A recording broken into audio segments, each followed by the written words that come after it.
Once upon a stitch, there was a woman who so appreciated the warmth of the sun that she created a sunflower poncho to capture some of its light and warmth. Then whoever wore that poncho would spread warmth to others and warm their hearts, eliciting smiles and laughter. Welcome to Once Upon a Stitch Nook, and I will be taking you on my process of designing and making the pattern for the sunflower crochet poncho. And to be clear, this is not a tutorial. This is not also a walkthrough of how to create a pattern. I am more just showing you some of the process visually and explaining my thoughts behind the process. For this project, I actually utilized my own crochet planner journal, which is available on Amazon. I am very proud of crafting it. It has a section for patterns, and I hadn't actually used it for one of my own patterns, and so this was also an opportunity to test it out, and I did actually like it and found it was indeed helpful and useful, and so that was kind of a plus through this process. So overall, when I am approaching a pattern, I like to freehand things, and I'll usually eventually memorize what I do with certain projects. If they are something that I make for inventory, if they are kind of one-off projects, particularly if they are garments, I don't mind freehanding and just fixing issues or adjusting things as I go. And that is something that I can't allow for patterns. So I'll usually make the project once, and then on the second round when I'm making it again, I will start recording the process, since now I'm familiar with it and I know anything that I do want to adjust, exchange out, and also anything that needs to be reworked mathematically to make sure spacing and dimensions are getting their requirements met. So it is easy and as simple as possible to be replicated and not frustrating for those utilizing the pattern. I don't do patterns for garments that often. This is my second pattern I'm making for a garment, actually. So it was intimidating. It's a bigger project than I usually do. I usually just do little accessories. So this was a bigger undertaking on top of recording it, and then of course writing and editing and making the file for the pattern. It was all kind of a big project, but I was super excited about it. In this case, I didn't fully create a sunflower poncho beforehand, but I had made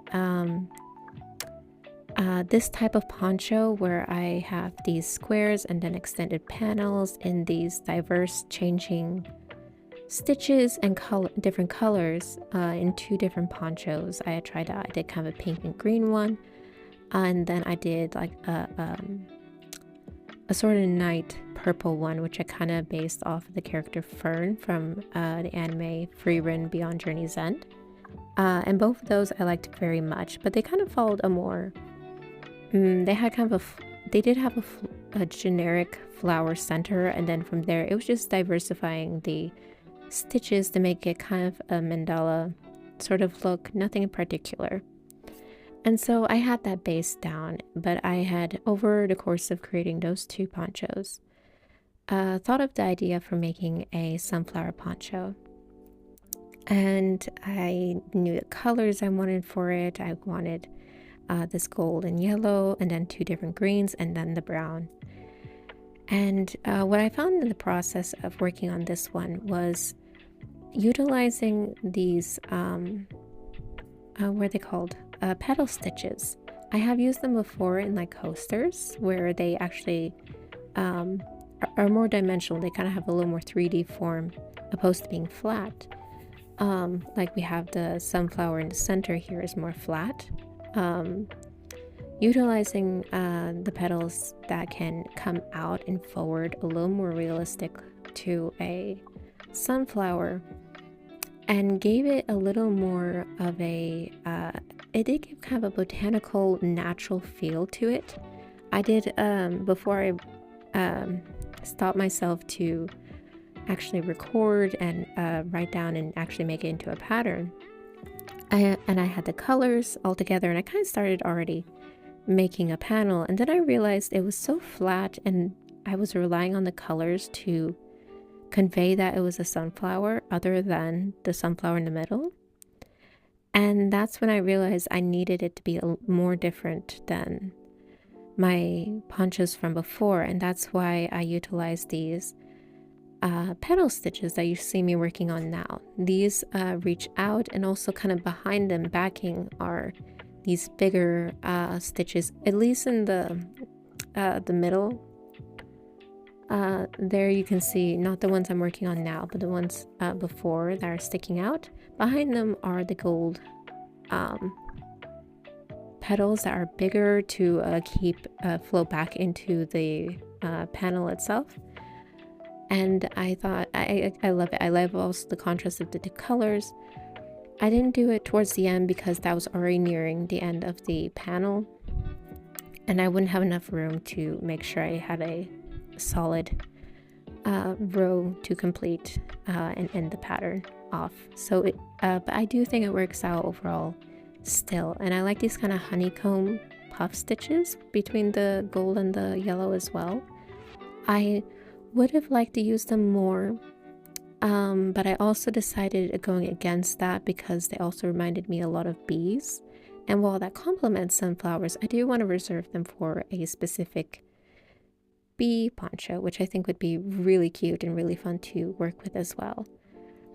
And so the highlight and kind of major feature of this design of poncho is, for one, you can change it up yourself. I think when I was freehanding it, you get to do the next row can be whatever you want it to be. In this case, I need to give an actual guide for the pattern and set what it will look like, so I did need to make sure the overall design looked good, not just for me, but kind of overall, again, was conveying very sunflower. And I think it does very well because I have these petal stitches and the honeycomb, which are kind of emphasizing the gold and the yellow. And then for the greens and the browns, they're generally solid, like single crochets, double crochets, and then a little bit of spacing like you see there, which to me kind of indicates like the stem of the sunflowers, particularly out in the fields, and then followed by the yellow and gold, I think contribute in a more subtle way to the sunflower imagery. And then the browns typically are always solid, some not always, but almost always. And so to me that was very grounding and was like the earth. So all of that coming together, and each of the stitches being unique and giving it this boho loose look to it, is really what I wanted to highlight and make this the particular feature of this pattern. And again, it is something just fun to work with. It engages your mind into thinking about these different stitches instead of being very repetitive. It's something that I found is very freeing, yet not overly complicated, because it's in a way hard to mess up. And if you do mess up, it's one row and the rest of the panel is working fine. So you just kind of have to, you can go back and fix that pretty quickly. It will become evident if you really have messed up the counting that badly, or if you can work it. And of course, I am brainstorming other ideas for other quote-unquote themed ponchos. I was kind of compelled to do one for each of the nations in the world of Avatar: The Last Airbender. I would love to do like a water tribe and a Fire Nation themed poncho. Maybe if the live action gets more seasons, I might jump on that hype. Because it would be a big commitment, and I would feel I have to do all four. Probably, the Earth Nation would be so cool to do greens and kind of like tans. I would love that. So yeah, I'm brainstorming more and more ideas for more future projects. Here you see as when I'm making the extension of the panels from the square, I made them shorter in so that I could go back and pick up the border stitch from the square panel and carry it over to give a clean border to the rest of the rectangle, as well as another element of it is it really helps hide a lot of those cut ends that are on the side. You can see them here that are sticking out. I try to work in as many as I can, but some of the stitches really don't allow for that. So it really helps hide those and keep everything clean. Otherwise, it would be a bit of a struggle. So now that I have my panels, you can see me putting them onto my mannequin and using clips to roughly get them put in place, get the panels lined up. And you can see now how the extensions serve. They're more like the shoulder to bring in the two squares for the front and back panel. And I will be going in here and just sewing this up. So this is technically where you could call it good. This would be a poncho, and it is definitely a sunflower poncho. I do go the extra mile. I add tassels, which I think really elevate it.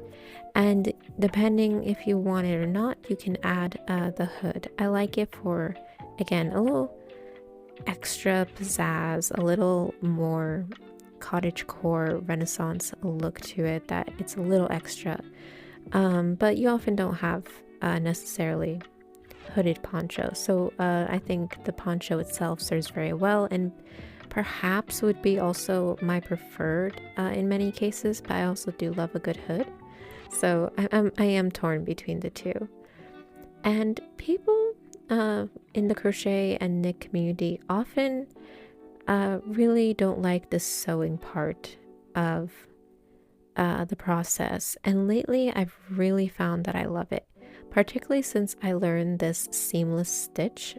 It's called something else, but it's a stitch often used when connecting granny squares, and I learned it recently and I am a little obsessed. I find it very satisfying, and it's honestly one of my favorite parts of the process anymore. I really enjoy that. It's just so satisfying to do and to see it slowly come together.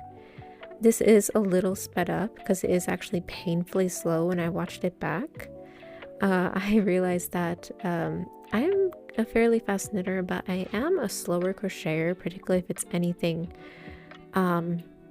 involving any real level of complexity, and my sewing was abysmally slow that I'm sure it would be painful to watch and make this video like twice as long than it needs to be. That might be an exaggeration, but since it is satisfying for me in the moment to watch it, I did want to kind of include a good amount of footage. I did. And another thing, I thought I wasn't, recording too much of it because it felt like I hadn't gotten that far. But by the time I kind of get into a few stitches, a lot of time had passed. So that's just a little bit of that. And then I wanted to change up the angles so you can get different views of it. Again, I'm not providing here a tutorial for how to do the seamless stitch. If that is requested, I could do that. That would be simple enough to do, but they're also, I found it on Amazon, so YouTube, so you're welcome to search for it. There are plenty of tutorials by people of the craft who are probably better teachers and have that all set up better than I do. So I do encourage you to look into that. This is now my favorite stitch to do, and voila, we have it put together. And again, this would work all by itself. Here's the dog helping me with it. And then we go on to the hood, which I mentioned earlier, that it is essentially almost the same process, just smaller. So you'll be repeating the panel up to a certain row that I indicate in the pattern. I can't remember it off the top of my head. And again, if you kind of have a bigger head or you want a bigger hood, as well as for the panel, I have that all in the pattern, that this is made to measure. Ponchos thankfully are loose, so they fit many body types, but if you are particularly plus size, I would encourage going up and making the panels bigger and making the hood bigger. And again, since you see you just keep adding different rounds to it, it is really simple just to tack on some more, and you can kind of choose in your own or just kind of continue an extra border, something of that sort. So I'm just basically repeating that over again. Here I'm getting to the petal stitches. Yeah, so the hood will just be the 2 smaller panels and then little extensions. There really aren't that many rows to it, I believe. Or how many were? No, there weren't that many rows to it. So here you see I guess I didn't record any of the process for that. I'm already sewing it together, so you can see just that little bit of an extension. So I already have my 2 square panels and then their little extensions. So I'm just going over, and I did the same thing. I picked up to bring the side border up into the extension. You can see the green there, and then I just sewed the top and the back. Here I'm utilizing my journal planner also to make my tassels. You can really make the tassels any way you want, however you cut them, however what length you want to do them. I tend to find I'm using terrible scissors for this. I get some kind of cardboard or a book or something and just use that. So this is literally my method. I just make several strips. I'll use 3 of them per tassel, and they are spaced 3 stitches apart. And so you can just see I do that there. I just wanted to really quick show that process, but that is really going to conclude the piece and bring it all together with the hood and the tassels. And so again, you can change it up if you want, but this is the full completion of the poncho. And there we have it. If you have watched all the way up to this point, I will assume you found some of this interesting, some of this may be helpful.